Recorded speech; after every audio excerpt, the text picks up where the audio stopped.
Say it with me, my friends. If buying isn't owning, then piracy isn't stealing.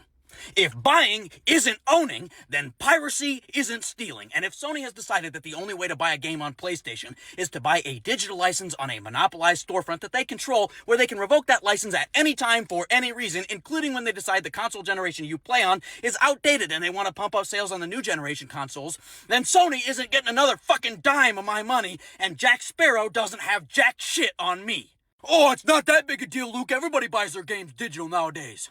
Yeah, except for the kid who borrows their games from their buddies at school because their folks can't afford them or borrows them from the library. Except for the middle-class folks who buy their games used because the fucking things are $80 and minimum wage is still $7.75 a fucking hour. Except for the single mom who works double shifts all fucking December to buy her kids the games they want and might actually want to see them unwrap them on Christmas Day. Except for all of them, the billion-dollar corporation is not gonna fucking pick you. You don't have to shill so goddamn hard, you bootlicking fuck. Reminder, Sony is the same billion-dollar corporation that bragged about how you could share a disc game between friends when they launched the PS4 because Xbox was going digital. Fuck these corpo rats. Fuck paying $1,000 for a console where you can play an $80 game license they can rip out of your hands at any time for any reason. Fuck these people. It looks like the gaming community is no longer talking, they are doing actions. They are canceling their PlayStation Plus subscription and canceling their GTA 6 pre-order. I think this is what Rockstar Games wanted to prevent because they know, this whole situation's under a lot of, criticism or whatever. And they're like, let me get away from the kablowies and the kablooies, but they didn't run away fast enough, I guess. And they actually thought we was just going to sit there and take it. Like, I don't know. It's like in the big 2026 is absolute crazy. They need to fix it. Fix it. After Sony announced their fully digital future, PlayStation players are now canceling their PS Plus subscriptions, and it's more than just a few. I genuinely thought the only thing we'd be talking about right now was GTA 6. That's what the next couple months were supposed to be. We waited over a decade for this damn game. Every trailer Rockstar drops melts the internet. Every tiny leak gets picked apart for weeks like it's a crime scene. A single blurry screenshot is enough to spawn 1,000 theories on Reddit. So naturally, I figured we'd just be drowning in non-stop GTA 6 hype until launch. And then I opened TikTok. Instead of seeing people count down the days, I kept running into videos of folks canceling their PlayStation Plus subscriptions. Then another one pops up. Someone canceling their GTA 6 pre-order. At first, I didn't even connect the two because, like, what the fuck does GTA 6, a game that isn't even out yet, have to do with Sony that's got people this heated? So I started digging, and once you actually follow the whole trail, you realize this didn't pop off overnight. This has been marinating. GTA 6 just walked into the worst possible moment. PlayStation doesn't just have a PR problem. They have a structural problem. The kind no discount code and no apology tweet is gonna fix. And honestly, I think Rockstar knows it too, because they've already started running. Let me actually walk you through what happened, because I feel like a lot of people are seeing the reaction without seeing the cause. They're seeing the smoke and missing the fire. And the fire didn't start this week. It's been smoldering for months. Rewind to May 2026. Sony quietly bumps up the price of PlayStation Plus. Again, this is like the second or third price hike in a few years depending on what tier you're on. And the way they framed it was exactly how these companies always frame it. To continue bringing you the best value, to invest in new features, all that soft corporate bullshit that basically translates to, we're charging you more and you're gonna shut the fuck up. People were annoyed. Reddit threads popped up, a few angry YouTube videos, the usual, but it didn't explode. It was a slow burn. People were pissed but still subscribed because what else are you gonna do, right? You wanna play online with your homies, you wanna claim those monthly games, you swallow it. That's the trap. They know you'll swallow it. So that was May. Fast forward to July 1st. PlayStation drops a tweet. And I want you to really sit with this tweet because it's one of those things that sounds boring and corporate until you actually think about what it means. The tweet says important updates, and it links to two things. 1, news on physical discs for new games. 2, news on PlayStation Store on PS3 and PS Vita. Let's take the second one first because it's actually insane when you sit with it. Sony is closing the PS3 and PS Vita stores. Not in 5 years, not eventually. Phased closures starting later in 2026. Global shutdown by 2027. That means every digital game someone bought on their PS3 back in 2013, every Vita game, every piece of DLC, all of it, gone. Poof. You don't own it anymore. You bought it. You paid real money for it. And Sony is just deciding that, actually, no, you don't get to keep it.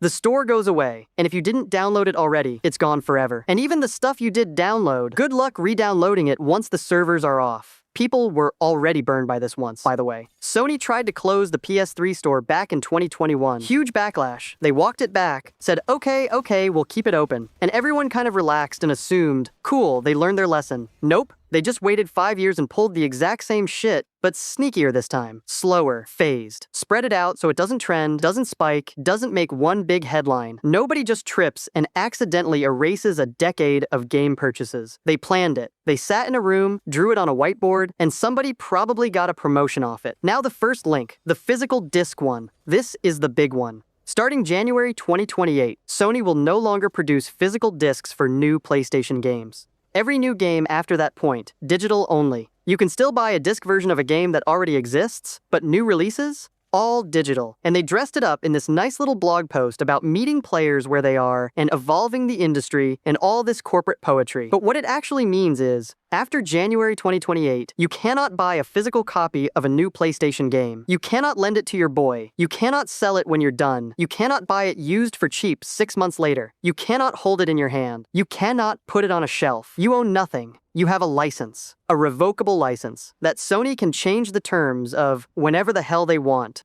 This isn't some far-off future thing. Sony is making this announcement right now, July 2026, while they're simultaneously plastering GTA 6 branding all over the PlayStation Store. The biggest game of the decade is about to drop, and Sony is out here telling you, by the way, after this one, you're never owning a disc again. Imagine inviting somebody to a goodbye dinner, pouring the nice wine, and then halfway through the steak going, oh, also, I'm burning your house down tomorrow. That's the energy. And people put the pieces together. They went, hold on. Wait a damn minute. You're raising the price of PS Plus. You're killing the PS3 and Vita stores, so I lose games I already paid for. And you're ending physical discs, so I can never truly own anything going forward. That's not 3 different decisions. That's the same play 3 times. You're hurting us. Slowly closing every exit until the only door left is the one where we pay you a subscription forever and never own a single thing. That's when the canceling started. And I want to explain how this actually spread. It was TikTok. Just person after person, regular people, regular gamers,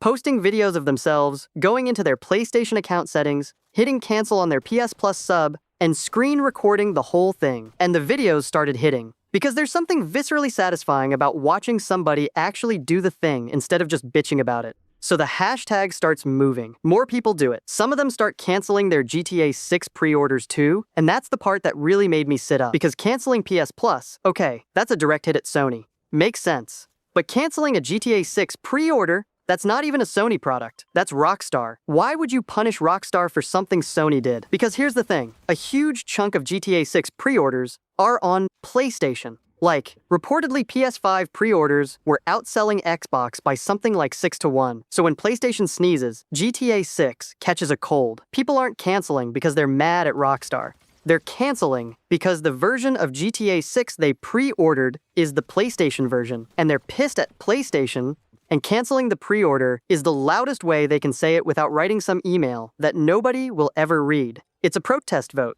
If I can't own the disc, if the platform is going fully digital, if I'm just renting everything anyway, then what exactly am I committing to here? Why am I locking in $70, $80, $100 for a game on a platform I'm actively losing trust in? And then the retention discounts leaked. So people start going to cancel their PS Plus, right? Hitting that cancel button. And instead of just letting them go, Sony's system starts throwing discount offers at them. Like, oh, you want to cancel? What if we give you 50% off? What if we give you a whole year for half price? And people are screenshotting this and posting it like, look at this. They're begging me to stay. They're literally bribing me at the exit door. And you can see why Sony's doing it. Keeping an existing subscriber is way cheaper than finding a new one, and they're terrified of the optics of a mass exodus. But the move completely backfired. Because instead of feeling valued, people felt manipulated. They went, oh, so the price was inflated this whole time? You could have charged me half this whole time and you just chose not to? And now you're panicking because I'm leaving? It made the price hike look even worse. It made Sony look desperate. And desperate is not a good look for a company that's supposed to be the premium player in the room. According to multiple reports, Rockstar actually asked Sony to remove GTA 6 branding from PlayStation marketing. They saw the TikTok trend, they saw the pre-order cancellations, and they absolutely panicked. It's classic corporate self-preservation. Rockstar has spent over a decade and $1 billion crafting this game, and they are not about to let Sony's absolute dumpster fire of a PR week drag down their launch numbers. They wanted to untether their golden goose from a sinking ship before the blast radius hit them. But let's be entirely fucking real for a second, because Rockstar acting like some kind of consumer champion here is pure theater. The sheer irony of them trying to distance themselves from Sony is hilarious once you look at the utter bullshit pricing structure they just dropped for GTA 6. They aren't saving us from corporate greed, they are leading the goddamn parade. First of all, let's talk about the base price tag. $80 fucking dollars. $80 just to get through the front door for the standard edition. We all knew the $70 era wasn't gonna last forever, but Rockstar is using the sheer, unadulterated hype of GTA 6 to normalize pushing the baseline even higher. And the corporate sycophants are already out here sweating, doing gymnastics online to explain why $80 is a steal. Because the game costs so much to make. Give me a fucking break. Take-Two's CEO has been hinting for years that they'd charge us by the hour if they could get away with it. And this is them testing the waters to see how hard they can squeeze our wallets. But it gets way dirtier when you look at the tiers. They announced a $100 Ultimate Edition. And you'd figure, okay, whatever, it's just gonna be some stupid golden weapon skins or some GTA Online cash I don't give a shit about. Nope. They are straight up gatekeeping parts of the single-player game. If you buy the standard edition, they literally lock you out of specific car mod shops, clothing stores, and tattoo parlors in the actual story mode. Single-player customization locked behind a $20 premium wall. In what fucking world is it acceptable to slice off physical locations from a single-player map and sell them back to us as a luxury tier? It's absolute slimeball behavior. And then we get to the physical version, which is the ultimate comedy routine. They are selling a physical edition at retail, but when you open the case, there's no goddamn disc. It's just a sad piece of paper with a digital download code printed on it. A literal plastic shell of garbage containing a serial number. And the corporate defense angles for this are so spectacularly full of shit. They love to claim, oh, we're doing it to prevent day one street date leaks. Or oh, the game is just too massive to fit on a standard disc anyway. Everyone has to download it regardless. That is total, unadulterated horse shit. They use the leak prevention angle to sound like they're protecting the sanctity of the art, but they're really just saving pennies on manufacturing while aggressively forcing you into the digital ecosystem they completely control. And the most toxic, hilarious part of this whole angle? Reports are already leaking out that a real physical disc version, an actual piece of plastic with the data on it, is scheduled to drop a month later in December.